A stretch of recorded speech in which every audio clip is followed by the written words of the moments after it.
اے ایمان والو، جب جمعہ کے دن نماز کی پکار لگائی جائے تو تم اللہ تعالیٰ کے ذکر کی طرف دوڑے چلے آؤ اور کاروبار چھوڑ دو، یہ تمہارے لیے بہتر ہے اگر تم علم رکھنے والے ہو۔ رسول اللہ صلی اللہ علیہ وآلہ وسلم نے فرمایا، تمہارے دنوں میں سب سے زیادہ فضیلت والا دن جمعہ کا دن ہے، بس تم اس دن میں مجھ پر کثرت سے درود بھیجا کرو، اس لیے کہ تمہارا درود مجھ پر پیش کیا جاتا ہے۔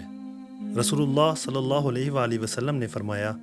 جمعہ کے دن غسل کرنا ہر بالغ مسلمان پر واجب ہے، اور یہ کہ وہ مسواک کرے اور اگر خوشبو میسر ہو تو وہ بھی لگائے۔ حضرت ابو ہریرہ اور حضرت حذیفہ رضی اللہ عنہما بیان کرتے ہیں کہ رسول کریم صلی اللہ علیہ وآلہ وسلم نے فرمایا، اللہ تعالیٰ نے ہم سے پہلے لوگوں سے جمعہ دور رکھا تو یہودیوں کے لیے ہفتہ کا دن اور عیسائیوں کے لیے اتوار کا دن تھا۔ اللہ تعالیٰ ہمیں لایا تو اس نے ہمیں جمعہ کے روز کی ہدایت دی، اور جمعہ اور پھر اس کے بعد ہفتہ اور اس کے بعد اتوار رکھا۔